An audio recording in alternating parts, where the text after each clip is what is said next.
Hello, everybody, and thank you for joining us for another episode of Real Conversations in the QC. I'm Redrick Terry. On today's show, we're going to be talking about a scene that has repeated itself time and time again in our nation: violent encounters with law enforcement officers and black men, some of them turning fatal. From instances like George Floyd to Tyree Nichols, it's a scene that we've seen play out several times across our country. Today, we're going to speak with a licensed counselor about how to deal with these instances with your children and the impacts it might have on them, as well as how to deal with some of those impacts. We're also going to speak with black mothers who are raising sons and some of the joys and struggles they see when raising them in this climate. And we'll have 10 tips from experts on how to survive encounters with police. All that and more today on Real Conversations. We are glad to be joined now by licensed counselor Dr. Tiffany Stoner Harris for a check on how we deal with some of these issues and some of these things that we see in the media and things that might be disturbing to people and how they kind of deal with those issues. Dr. Stoner Harris, thank you so much for being with us today. Thank you for having me. Of course. So we'll start by just going through what kind of services you offer to people who might need help. So we offer individual counseling, we offer group counseling, family counseling, and also couples counseling. So it really is just based on what the clients need. Certainly. And talking about some of the images that we see, things like George Floyd and Tyree Nichols, what kind of impact does that have on people? So kind of going back to the counseling, we're really intentional to make sure that we're providing culturally relevant, culturally competent counseling, as well as trauma-informed counseling, because we are seeing so many different images in the media now that are really highlighting the amount of violence that occurs, towards black bodies is, how I describe it. So it's important that we're providing those spaces for families, individuals to come in and process some of what they're experiencing, personally, the trauma responses that people may have as a result of being exposed so often to, those different kinds of violence that, when you add that on to people's daily experiences around racial trauma, microaggressions, some of those everyday experiences, and then you add the impact of these violent situations that are playing out over and over, whether it be, the news or social media or in print, it does have an impact and can have an impact on people vicariously. So we often think about the direct impact, when we're thinking about those families who are on the receiving end of the individuals whose lives are lost, but also those of us who may be from the community and are seeing, these experiences or events happen on a daily basis. It can be overwhelming for people. We're seeing a lot more people specifically who are talking about these traumas and are dealing with higher levels of depression, anxiety, grief. Again, vicariously, it doesn't mean that the event has to happen to someone for them to be impacted by it. I think that's a very important point because it is really something that in some ways is kind of inescapable. As you mentioned, and we talk about these events when they happen on the news.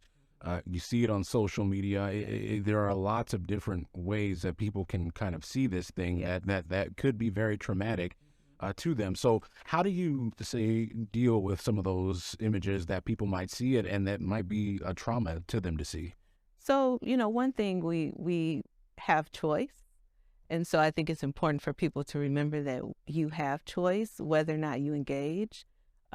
Having a clear boundary for yourself of when enough is enough, because it is on social media or because it's on the news or because it's in the newspaper, doesn't mean you have to engage in it. And so I say knowing your threshold, because again, if your daily life involves dealing with instances of racism or racial trauma, at some point you need to shut it off for your own mental health and well-being. And so thinking about what that looks like for yourself. Do you need to take a social media break? While you want to be informed of what's happening, in the news, socially, politically, sometimes it is important to say, I need to disconnect and really just be in my space.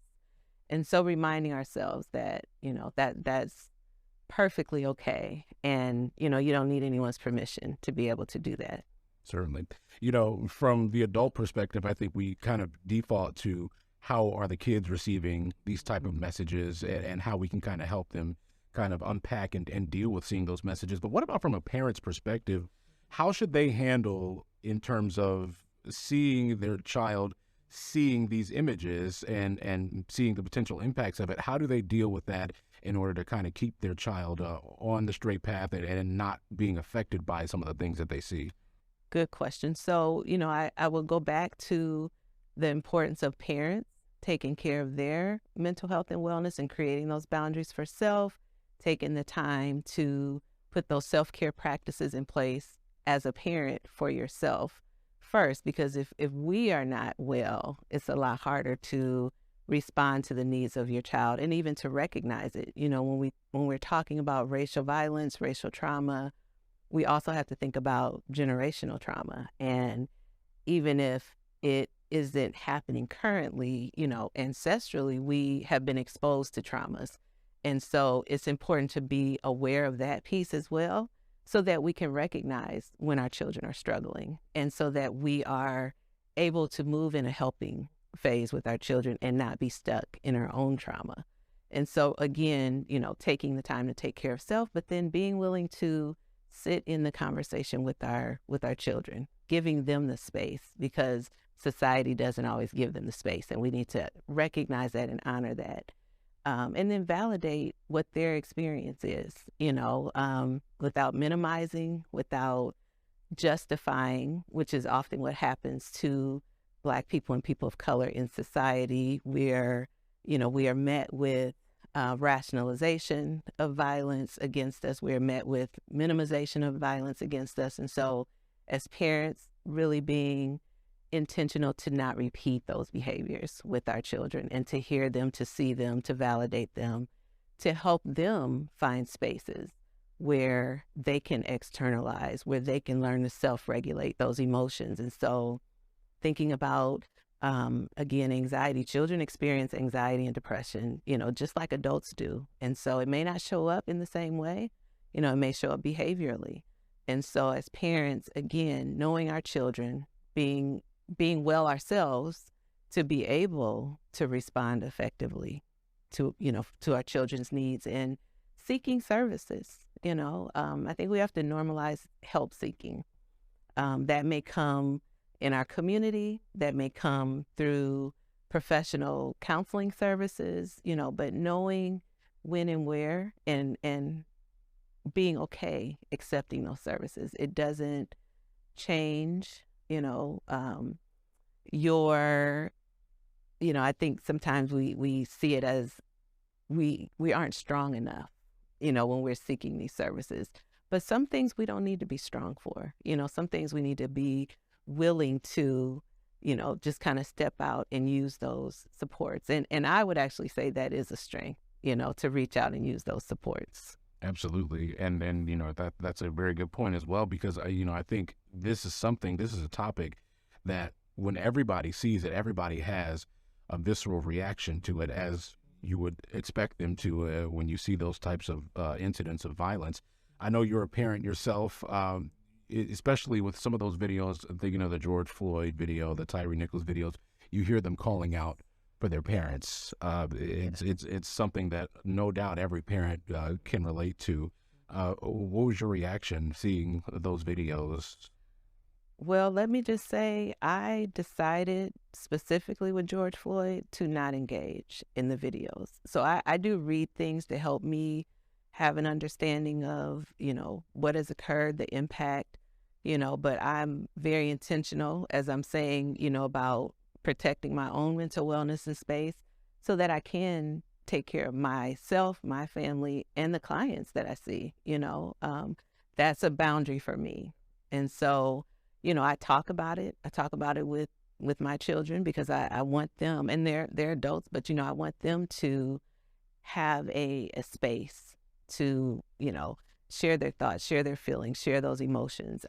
It's heartbreaking to me as a mother to even imagine, anyone's child, to be in those situations where they're humanness is really being erased in the moment, being subjected to inhumane practices and,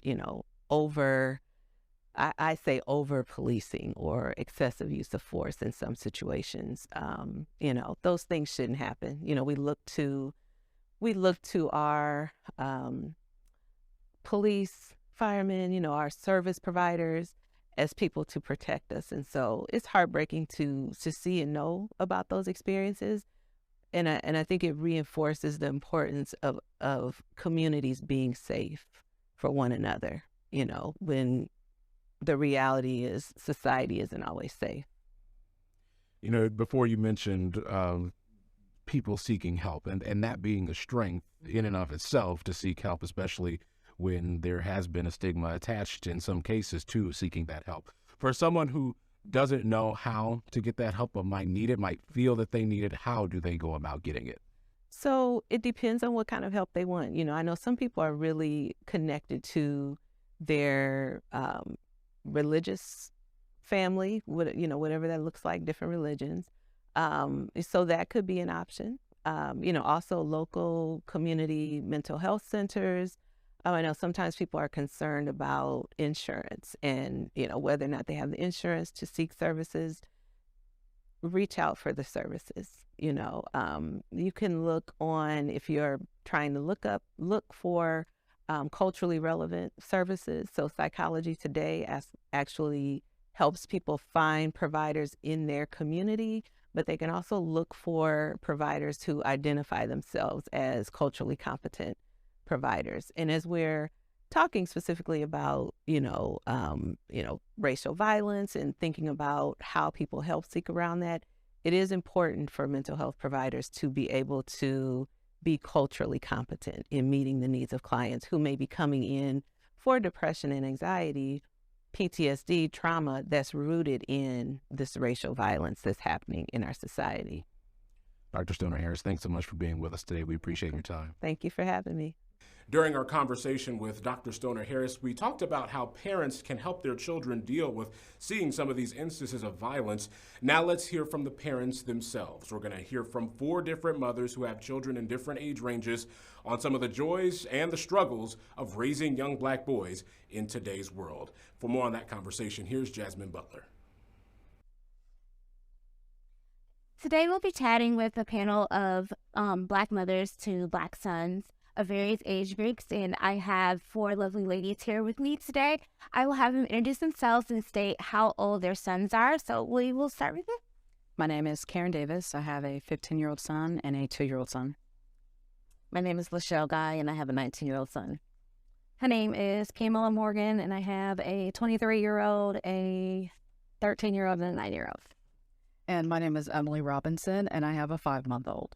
Righty. So like I said, we got a whole bunch of different age groups. I myself have a almost 4-year-old Tyler, so I have my different perspective as well.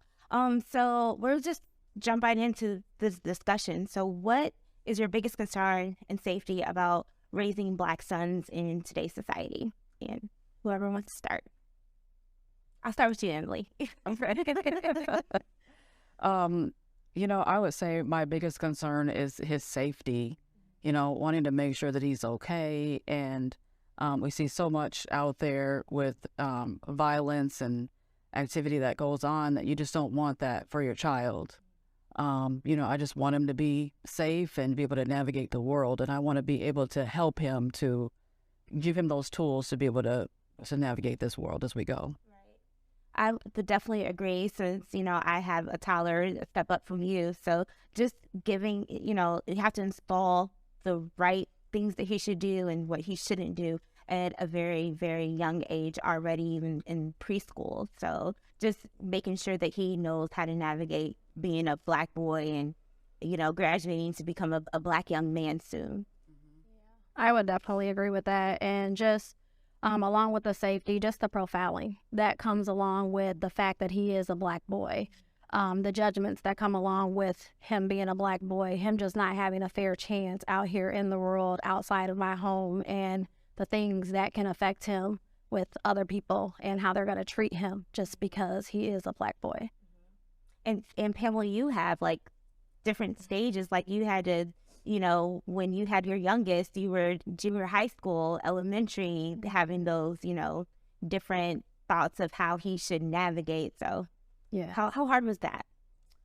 I would say it's really hard, all the way around. Just starting and thinking about it, it's literally phases for me because each of my kids are different ages.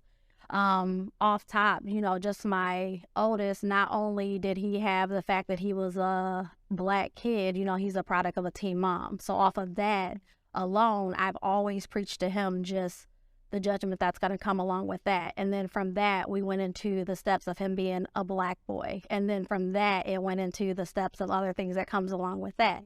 And then he had, my next son came along, my middle son. So then with him, him having an older brother, I always have to have that conversation with the older brother. So then it comes along with the middle son. Now he has questions about what I'm having conversations with the oldest son about. So it's literally a domino effect for me. Yeah. Yeah. I'll piggyback on that safety and agreement to what these two had said. My son is 19 and not knowing if he was going to make it to 19 because you see all the murders that have happened and senseless violence to Black boys, Black men. And so to know that he has made it to 19, I'm thankful every day. So now it's thinking about, is he going to make it to 25? Is he going to make it to 30? So it's different milestones of things that I didn't have to think about when he was a baby. But everything that he has seen up to this point, it hits home. And so I want him to make it to a 25-year-old, 30, have kids, graduate from college. To me, when he was little, I didn't think about all that because I knew this is what he was going to do. But to see everything that has happened up to this point, it's, I'm praying that he's going to make it to 25. And for me, I echo the same sentiment that they have. They're worried about their son's safety. And like I was saying before, I don't want my son to be boxed in to where all he's doing is tiptoeing this line of being a model Black boy in the world just so that he can survive. I want him to be able to be himself, be free, and thrive. Exactly, yes. So, I think the biggest concern that we all have, especially you three who have older sons, is safety. But what is it like raising a Black son? I know it's like, you see him crawl and then walk, but what is it like? And I think this is directed more towards you ladies who have those older kids because, we have little ones. So we're still in those early stages of teaching and just letting him explore naturally. But what is it like? It's amazing. When you ask that question, like I felt like something in my heart just kind of lifted, but it's amazing. James is my only child. And so I was able to see everything with him, every milestone. And so again, he's 19. And so he's my heart. He's my number one. So everything that he does, I'm his number one fan. And I always call him my number one. So to raise him, it's amazing. It is. It's so complex, but yet it's so heartfelt and it's so much love and it's such a huge connection and it's a bond that you can't explain. Like yeah. For me, it's been amazing as well. And when I talk about my son, my older son, in relation to how it is to raise Black boys, when we talk about some of the struggles, I don't mention my younger son because I'm leaving that for right now. So just let him grow up and be a toddler, a free kid, and we'll worry about that as it comes, which is what we had to do with my oldest son because he's 15. So he's seen things on TV or heard about things in school. They have to discuss it. And while it's great and it is amazing and my son is goofy and funny and he's sweet and caring, we still have to talk about these other things where he has to be careful about what it is that he does, what he says, maybe even how he looks sometimes, which that's a constraint that other children don't have. Yes, I love that. Emily, does that bring like excitement or joy and things for us to look forward with having infants and toddlers? Or I just feel joy with him. I just say he's my little Black boy joy is what he is. we tried for years to have a child, and it was just wonderful. We got the news that we were having a boy, and I was just so excited. And, you know, I just look forward to, like you said, the milestones of them going through every little stage. You know, right now it's just, when's he going to roll over? But, you know, it also is like, you know, I look forward to him growing up and, you know, going through every stage and just living his life the best that he can. I'll just add, although it's amazing, it is hard because we have so many things to think about while we're raising our Black boys to help them become young men. But it is, again, there's like a flip side to it. So it's wonderful, but at the same time, there's something in your back of the mind, and something in the back of your mind that's like, okay, we gotta take it step by step. We gotta, you know, so we're enjoying the moment, but then there's also something that's reminding us of we're raising a Black boy in America. Yes. Yeah. So, and you know, I know some of you had said that, you know, we want our boys to be great. We want them to do great things. You know, sometimes we get in those stereotypes of what they're going to grow up to be. You know, are they going to grow up to be athletes or entertainers or you know, mathematicians or something like that? And you know, we groom our kids at a very young age. And right now, like my son, he loves cars. Like what are you doing with that? You know, but you know, just seeing that, I love it. So we're going to show the clip of George Floyd and Tyre Nichols. So I'm gonna have you ladies just look at the screen real quick, okay? In the car. I can't move. I've been waiting the whole time, man. Get up and get in the car. Mama. Get up and get in the car right. I can't. Hey, Mike. Hey, bro. Watch out, watch out. Watch out.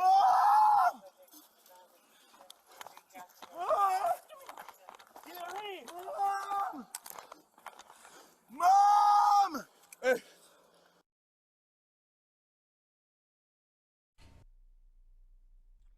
All right, so after watching the clip of George Floyd and Tyre Nichols and hearing recently about Raheem Carter and other Black men, boys who have been victims of police brutality or who've lost their lives, how does that make you feel? It breaks my heart. You know, it's just like these men are crying out to their moms because the moms have been their safe place all of their lives, no matter how old they are. And it's very, very hard to watch. And it's just sad. It is. Piggybacking off of that, it's heartbreaking, it's sad, it's sickening that we have to witness and see that going on in the world.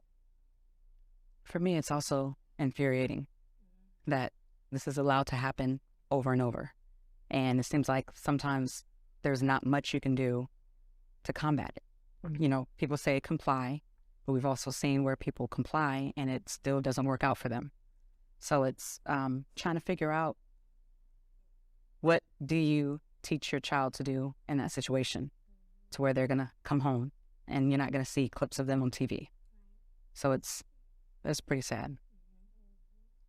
And I refuse to watch it when you said it. And I haven't watched it, either one, to this day, because it's just nothing that I want to witness. Like, I feel like I'm a witness to what has happened to these two.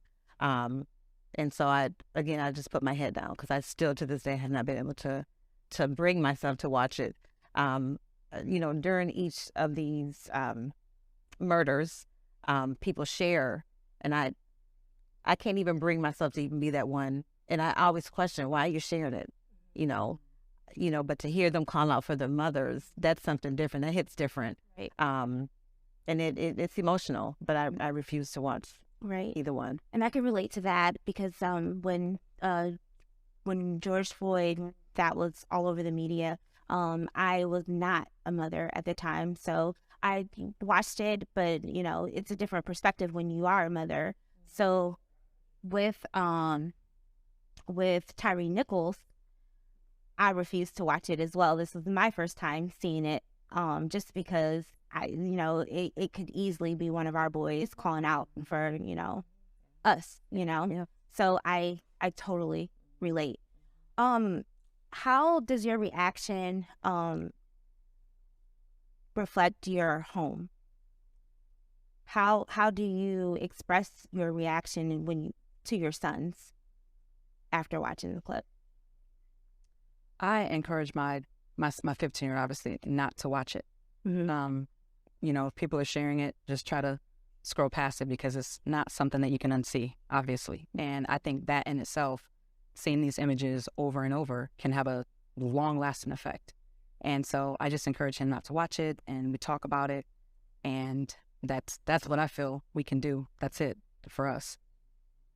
I think it's a mix for me and or my household. And when I say a mix, I mean like a mix of emotions and a mix of the situation, because I watched it, but I didn't watch it. You can not watch it, but still hear what occurred. And you can know that it's going on, but still not know that it's going on. So to, in essence, you know, my kids know that it occurred. I mean, they hear it. I can tell them to not watch it, but that doesn't mean they didn't watch it, you know, because there's social media, there's school, there's so much influence outside of my household that I can say I don't want you to watch it, but who's to say they haven't watched it? You know what I mean? And I want them to know what's going on in the world, and I want them to know that I do everything within my power to try to protect them and keep, you know, a safe haven for them. But there's going to be times that I'm not going to be there that I want to prepare them for as well. So that's just, I mean, what do? Like you said, you can be aware of what's going on and you can try to protect them and prepare them. But at the same time, there are going to be those moments that you're possibly not there, and they're going to have to also be prepared to make the choice on what they will do or won't do. And it still might not bring them home. Yeah, and that's one of the things my husband shares with our oldest, his experiences. Yeah, as a Black man, and already they've had an experience together. So that's, you know, a conversation that's had as well. We talk about it because he's 19. And no matter what I say not to watch it, I don't have those conversations with him anymore because he's 19. And I know he's social media's at his fingertips. So unlike when he was maybe 11, when Trayvon Martin was killed and Michael Brown, you know, we would have bits and pieces of conversations. But now it's like we're going to have a conversation about this. What are your thoughts on this? And so we have open and honest conversations about it now. So he's going to see it. He's going to hear about it. And so him coming home, it's just a place where we just want to have a conversation about it. You know, I want you to be home, number one. And so when we're having conversations, I want to know how you feel. Emily, how does that make you feel? I know that you have an infant, but what is your reaction, and how does that affect your relationship with your son?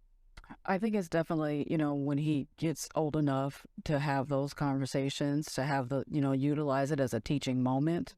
You know, I agree that you want to keep them from it. You don't want them to see it.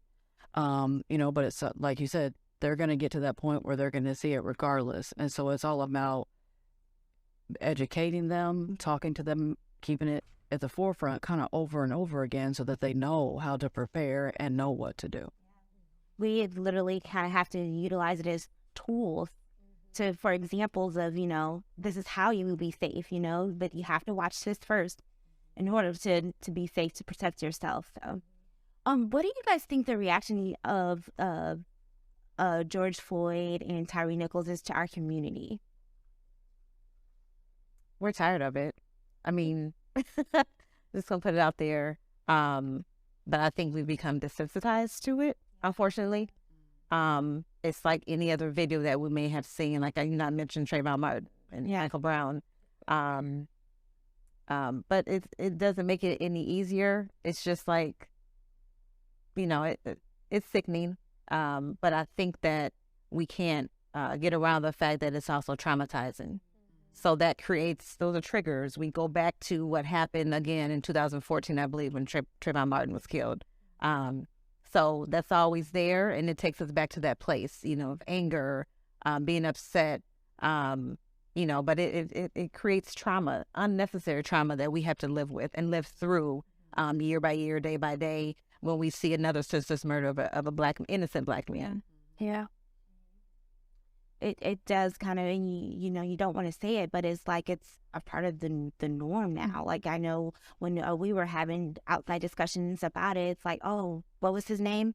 What was his name? What year was that again? You know, and it's like it's too many to it's too many, and you know, I couldn't agree with you more. We are tired of it, you know, and tired to the point where you feel like you can talk about it, but people say you can talk about it, but you're not doing nothing about it. But then you also feel like, what can you do about it? Because nothing's taking place. Right? Nobody cares. I mean, we care, but nobody that can do something about it cares. Right. Yeah. So, ladies, when is it appropriate to have the talk with your son, and what does that look like? Talk. For us, I remember distinctly, it was when Trayvon Martin was murdered. I can't remember how old my son was. Maybe he was 7. And so it wasn't a full-blown conversation because it wasn't ready for that. It was just a conversation about, unfortunately, wearing a hoodie when it's dark at night, being outside. So there was, I guess, whatever conversation you can have for a 7-year-old, that's where it started with us. And then with Tamir Rice, I can't remember if that was before or after, there's so many. My son always loved to play with Nerf guns. And so then it was going through all of his things, anything that was black or dark in color, out. And so he was only allowed to play with white, neon green, orange, and sometimes that's in our yard. And if it's dark, then he couldn't play with them anymore. And that was what he loved to do. So, and as he progressed in age, that's when the conversations got a little heavier, a little deeper to what he could understand. So it started pretty early. I'd say at 7 for us. For me, and it's funny that I didn't know how I would have approached this particular question because my son is just 3 years old. But, you know, it made me kind of jog in my memory that, you know, he with the Nerf guns. So I remember one day he's like, Mommy, I want to play with this gun. And I'm like, no, you don't play with guns. And he said, why? I said, because guns hurt people. And, you know, and I'm like, wow, like that's beginning stages of having that talk at 3 years old on why you can't play with, why you can't play with guns, you know? And, you know, I remember my parents, after Trayvon Martin, having conversations with my brother and I. My brother is a 2-year difference with us, but, you know, making sure that you're not wearing hoodies, you know, so, and, you know, they had it with both of us, but it was more so directed towards my brother because he was, maybe in his late teens when that happened. So, yeah. Yeah, I had to think about it too because Trayvon Martin would have been the initiation of having conversations with my oldest son, who would have been 14 at the time that happened with Trayvon. But then my middle son was only 4. So obviously he wouldn't really understand what was going on. So although I had the conversation with my oldest son at that time, I really didn't have that conversation with my middle son at the time. And my youngest wasn't even around then. But with my 14-year-old, that's kind of where it initiated. Like she said, you know, just thinking about hoodies, you know. To him, it's just clothing, you know, but that's when you have the conversations where you do get labeled just simply by what you wear, just simply by walking from one store to, you know, home, or just being alert to how that can change your life, you know.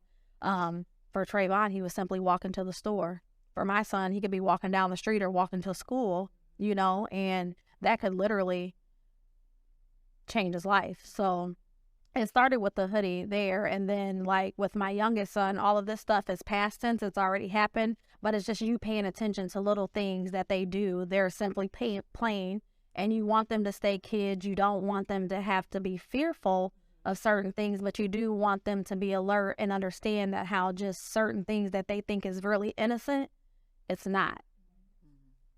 Even going back to JoJo playing with the guns, like, you know, I understand that you like them, but can't play with them like that, you know? Yeah, for little kids, I mean, that's popularity. I mean, that's what's going on. That's what's on the shelves at Walmart. You know, they don't think twice about it. And it's unfortunate that you literally have to have conversations with your kids about stuff like that, because not only is it just a gun, you're a black kid with a gun. Yes. Friends. Yep. I think with me, it was definitely after Trayvon Martin. So I think my son was maybe 10 or 11. And so I wanted to make sure it was age appropriate. So every conversation is different. Like you mentioned, you know, at a certain age, you know, you can only say so many things in order to help them understand what's going on. So it was a conversation about the hoodie, the Skittles, the tea, all of that. But putting it in perspective for him to understand at that time. And then Michael Brown, I'm sure was shortly after that, and then Tamir. But then also we know that at the time, women and girls were being killed, murdered at the same time. So it was just always something, and I had to be on my toes. So, but then it was a question to me, are you ready? Are you ready to have this conversation? So it didn't matter because the conversation needed to be had. So then it was Michael Brown. So it became more in depth and more specific. Like, you know, he's innocent. He's on the ground. So even though I would try to turn off the TV, it kind of goes back to the first question you asked, when is it? You know, so much. And so, you know, but for him to see some things, it's like now or never. Whether I'm ready or not, whether he's ready or not, we need to have these conversations because this could be you on the ground. And then it started becoming more questions from him. Well, how are you going to protect me? Are you going to get it done? You know, to protect us, Mom, I think it's time. So it was fear in him that he saw. So conversations were not just being had in my house, but conversations were being had amongst his friends. You know, what are you going to do? And it was heightened. The fear became heightened for him. Where, you know, it was times that he didn't even want to go outside, you know, and I think that was like 12 and 13. These are babies, but we have to have these real conversations with them as a baby. But again, it's age appropriate. But when he said to me that he wanted me to get a gun to protect us, that's real. And that was deep and it was scary, but this is our society. You know what I mean? What if somebody comes to the house with just the two of us? How are you going to protect me, Mom? How are you going to keep us safe? Not only that, but the pressure that it puts on him that, you know, how old was he? About 11. 11. So thinking about protecting his family and, you know, how I'm going to protect my mom and myself. Yes. And that was some things he would say was too much for him to bear. But he would also say, how am I going to protect you? That's not your job right now. Not as an 11 or 12-year-old, but because of what was going on around the country at that time. But the conversations changed, but now it's to the point where he's a young adult.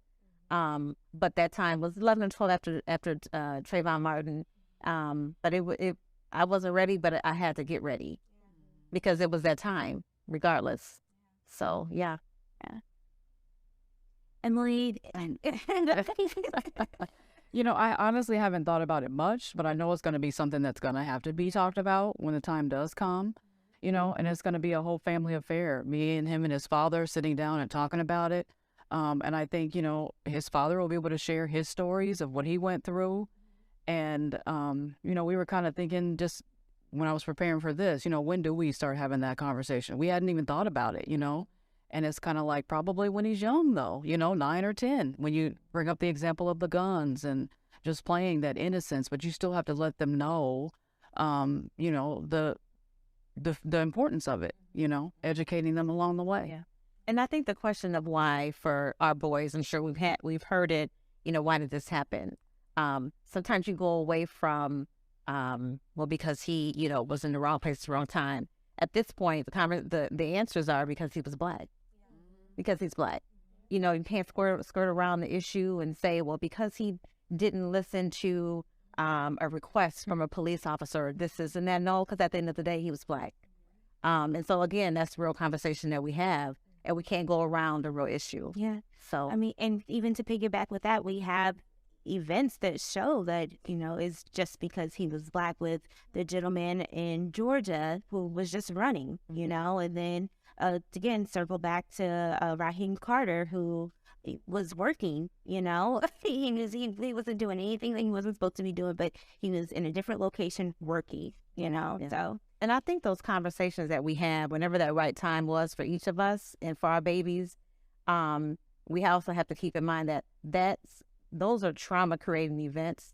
So when we talk about, you know, this is why it happened, or you know, what happened at that certain time, we have to be mindful of what it could create in our sons. You know, so is it a trigger each time this happens? Son, no, it's a trigger for me.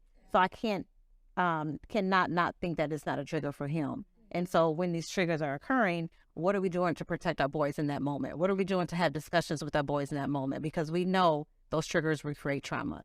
But asking or, questioning whether or not they're desensitized to it or not as well. So, but, traumatic events over the years. And Karen, I know that you mentioned that you and your husband have had that conversation with your 15-year-old son. Are you guys incorporating or including your 2-year-old in those conversations, or are you kind of like watching how he's playing, or no? No, we're not yet. And again, I don't think those conversations will come until he's a little bit older and can understand. But it definitely will be, like Lachelle said, it will definitely be us paying attention to what it is that he does and managing the things that he does. I think that was you, Pamela. Yeah, one eye. But again, as a mom of a Black son, these types of instances transcend into other things like school. And it's so many different things to worry about which one's coming first. And you bringing up school, I think that's kind of something with my 9-year-old. That's kind of how we determine what kind of conversations we're going to have, because even though he may not understand everything that's going on like my older boys do for me to have those conversations, he goes to a school that's predominantly white. So that's how I can have conversations with him about just certain things that he comes home to me and tell me that he heard at school, or things that they say, because that's kind of where it starts. I mean, even if, he's not getting killed, or, the things that happen with Trayvon or the other situations, I mean, just simple comments literally can start some of the racism that goes on, and profiling and different things like that.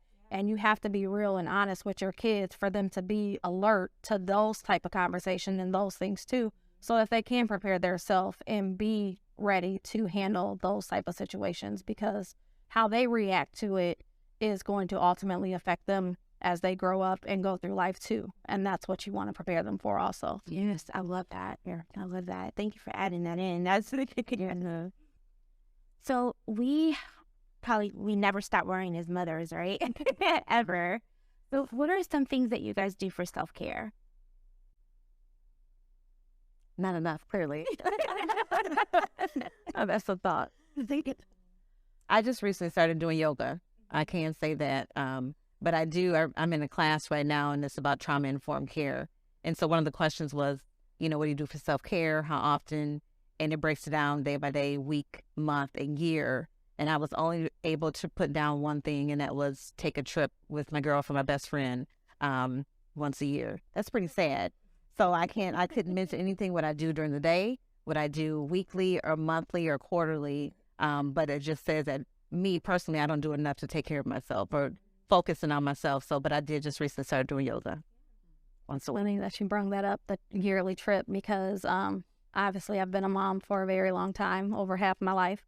And that's one promise that I did make to myself 9 years ago, was that every year for my birthday after my 30th, I take a trip out the country or somewhere that I choose by myself, and I don't feel bad about it. Yeah. So for me, what I recently just started doing is going to the gym. Like, that is my me time, and it's an hour class, and it's where I can escape the world, and I'm not a mommy or a significant other or a daughter or a coworker or anything like that. I'm just in my zone. And, that really does help. And after that hour classes, I'm put my Superwoman cape back on, and I'm ready to navigate the world again. So, Yeah.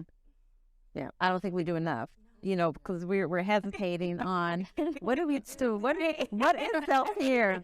Right. What is self-care? But here they're still thinking. I think for me, mainly, it's just like, okay, get enough sleep when you can sleep. And I know that sounds sad, but I mean, it's just like I try to get bubble baths and just, have time to relax. Obviously my life right now with an infant is just, everything, trying to keep up with him, keep up with my business, keep up with my life, my household, that kind of thing. But when I can just kind of stop and take a breather, it's taking a bubble bath or just kind of sadly relaxing in front of the TV and binging something mindless. I think for me, if this counts as self-care, is just when we're all in the kitchen. Maybe my husband's cooking and my kids are there and we're talking, and laughing and we don't really have many worries. Yeah. Or just trying to make sure our son is on his milestones, our 2-year-old. So, saying words and having him repeat it, just, I think that's self-care. Yeah, but it's a way for you to definitely like escape of the worriedness. And I can totally relate to you. Well, we all can relate, but I know when my son was an infant, I'm like, he's not going with anybody. Like, he's staying with me. And then like, as he gets older, can you please take me to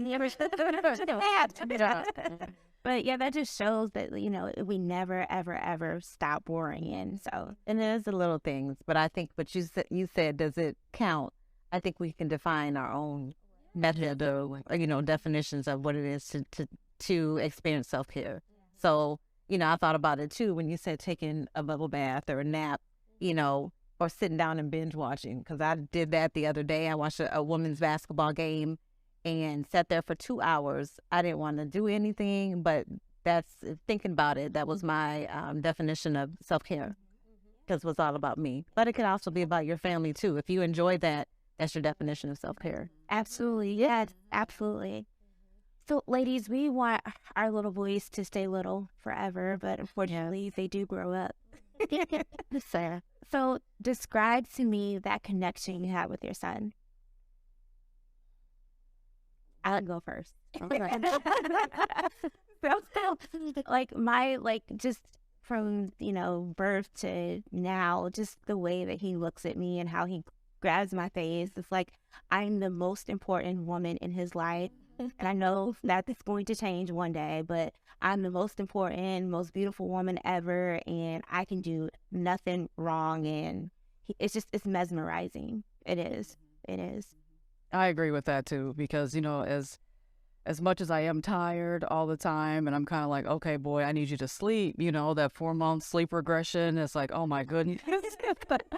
But he wakes up from those naps and he's smiling at me, or he wants to play at 3 a.m, and it's like, okay, come on, and I just love it. Like I said before, it's like we tried for a long time to have him, and it's just that wonderful connection that I have with him, and he brings me so much joy, brings our family so much joy, and it's just a beautiful thing. Well, I have 3 of them. I don't know. My connection with each of them is just different. I mean, my youngest, he gives me a run for my money, but I wouldn't change it for the world. He's the one that keeps me the most busy. He does just about every sport that there is. So we're constantly at some tournament or some type of sporting event, and he lives for it. So our connection is pretty much sports, because he wrestles, he plays basketball, he runs track, he does it all. And when I don't have the energy, Mom, I got practice, let's go. My middle son, he's the more quiet, studious one. He really only plays basketball. So our connection is just, he's the mellow one. He's real shy. He's more like Mom. So we connect on that level, that he's just more like me. So we're just live. And my oldest son, we literally been through life together. We grew up together. The bond that we have is just so bomb. He's like my best friend till this day. We don't go a day pretty much without talking. I know just about everything. He talks to me about everything. We have an open form of communication. So they're all just, I don't know, they're just my world. I don't know what it would be like without either one of them. So For me, for my 15-year-old, the bond there is he's our first son, and we have an older daughter. He's our first son, and he knows that I am his safe space. And even at 15, when he's leaving with his friends, he'll still give me a hug and give me a kiss. Love you, Mom. And I just cherish that. And the fact that he can come and talk to me about a wide range of things, I hope that continues, because I know there are other kids that don't do that. So I don't take that for granted. And for our 2-year-old, everybody thinks their child is the cutest in the world. He's adorable. He's smiling all the time. He's repeating words. He makes a lot of different faces, and it's the snuggles at night that I love. So I guess that's our bond. I love that too. My bond with James is just unbreakable. Like friendship, and sometimes it's hard to kind of teeter that line. Do you have a friendship with your son or just mother-son?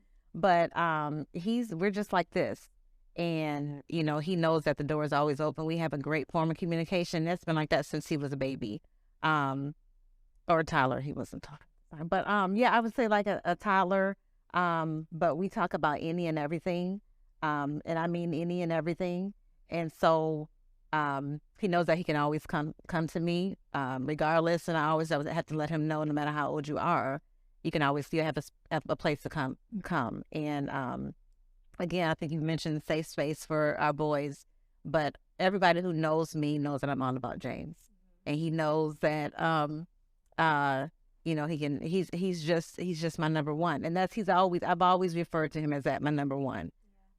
But he's just, again, I can't say enough how strong of a bond that we have. And since he was little, people always say that I was overprotective, and I'll be like, because I'm supposed to be. Yeah. He's my baby. Yeah. He's my number one, and he's my only one.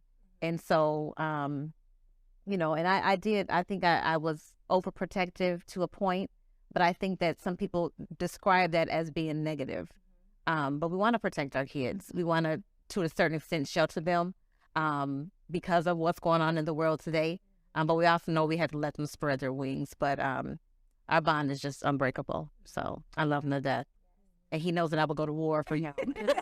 No matter what, I will go to bat for him. I don't care with who or what, but he knows that he has that in me. Yeah, I know you guys said, we mentioned that safe space, and I know you guys probably heard this all the time too, where people say, oh, well, he didn't start crying or doing that until you came around. I'm like, my family tells me that. I'm like, because he can be in his pure emotion. Okay, that's why he did that. You guys did something to him, and it's, come here, baby. What did they do, bro? I mean, it's, and I'm sure we're talking about like boys, and but I'm sure if you have a daughter that it's still the same, but it's just a little bit sweeter. It is. And you mentioned hugs and kisses. He's 19, and we still do that. When he leaves the house, hug and kiss, I love you. And we don't, really go a day without, if we're not talking on the phone, we may be texting each other, but I always send him a good night emoji. And he looks forward to that. I know he does. I look forward to it.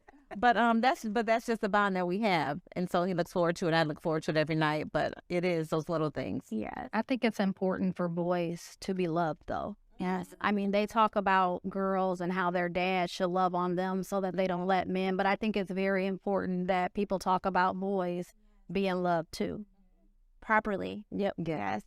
And not being afraid to have emotions and show their emotions. Yes. Yeah. True. And so we're doing everything right. And that makes me think of, when you have somebody who, if it was a daughter and a father, if they're going out with somebody, the father likes to, interrogate the boy. Mama do it too. Oh, yeah. Because I am on it. What you like about my son? You know what I'm saying? Like that. But those are things that it doesn't go both. It should go both ways. Yeah. Not just about a father and a daughter, but it's also a mother and her son, because that's my baby. Right. It's funny that you said that, because my son is in preschool, and every morning when I drop him off, there's little girls like, "Good morning, JoJo," and I'm like,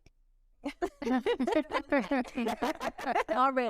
Why is he coming in the morning? Just wait. Yes, I know. I heard it gets worse. Yeah. Right. So some things for you to look forward to in Yeah. Yeah. Well, ladies, thank you so much for joining us today and having this real conversation and sharing a little bit of your joy with us. I definitely appreciate it, and thank you. I hope your community studies a little bit more about what's it like to be moms to Black boys. Boy, yeah, boy, mom. Yeah. My mom, she is the biggest supporter of the people closest to her, especially her sons, myself, and my younger brother. We were raised with so much love and so much care. And, her biggest thing was, because a lot of the time we were by ourselves, the three of us, and her biggest thing was she was going to do whatever she had to do to make sure that my brother and myself were set up for success. And I know that she struggled. She didn't show it, but I know that it was difficult at times for her. But she's just so graceful and so supportive and so caring and so determined to help us reach our goals and help us be the best that we can be. And I truly wouldn't be where I am today if it weren't for her. So my mom is the most important person, place, or thing in my life. She is my best friend. When I was younger, and still now, it's always just been the two of us. So we always had a very, very close relationship. When I was younger, when I was a child, we didn't have the opportunity to do a lot of the things we've been able to do now. So we've, over the last handful of years, I think since 2014, we've been able to go on major trips every year. We've been out of town a lot. We've been to a lot of football games. We've been to two Super Bowls. So she's my travel partner. Again, my best friend. That's the first person I want to tell good or bad news to. If I'm having a good day, if something exciting happens, I want to share it with her. If something not so exciting happens, usually she's the one I want to tell first to. We've always just had a really, really close relationship that, when I was younger, she always made sure that everything was okay, even if it wasn't. I didn't know it wasn't okay. She always made sure that I, had everything I needed and wanted and provided everything for me. Every time she comes to mind, I can't help but smile. Very, very beautiful lady inside and out. But one thing I always remember from her telling me when she was younger, she used to tell all of us kids, as well as my dad, I'm a little piece of leather, but I'm well put together. And just letting us know how strong of a woman she was and stuff, a Christian woman. That's how she was raised. That's how our parents raised us. My mom, I talk to her a few times a week now. Being older, we still stay in contact. Every time I call, she's usually fixing lunch or something of that nature, which makes me think about all the breakfasts and the dinners we had as a family, and that's a lot of people say that's gone to the wayside. We still try to do it. We try to do it with our boys growing up, but she instilled a lot. My mom is the smartest person I've ever met in my life. I mean, she pushes me every single day to be the best version of myself. She's a radiation oncologist, and every single day it's always about how she can help others. And when I was growing up, I always looked up to her because she set a great example to me about always following your dreams and being the best version of yourself. PBS has released its 10 rules of survival if you are stopped by the police. Number 1, be polite and respectful when stopped by the police and keep your mouth closed. Remember that your goal is to get home safely. If you feel that your rights have been violated, you and your parents have the right to file a formal complaint with your local police jurisdiction. 3 and 4 go hand in hand. Don't, under any circumstance, get into an argument with the police. And always remember that anything you say or do can be used against you in court. Keep your hands in plain sight and make sure that the police can see your hands at all times. Avoid physical contact with the police. No sudden movements, and keep your hands out of your pockets. Don't run, even if you are afraid of the police. Even if you believe that you are innocent, don't resist arrest. Don't make any statements about the incident until you are able to meet with a lawyer or public defender. And 10, stay calm and remain in control. Watch your words, body language, and emotions. If you follow these rules, you give yourself a good chance of getting through a police interaction. Before we go today, we want to remind you that today's program is brought to you in partnership with Together Making a Better Community at the Lincoln Center. TMBC at the Lincoln Center is the hub for resources and events and programs in the African American community in the Quad Cities. To hear more about what they've got going on over at the Lincoln Center, you can visit their Facebook page, TMBC at the Lincoln Center. That's going to do it for Real Conversations this time. Thank you so much for joining us, and we hope to see you next time. Have a great day.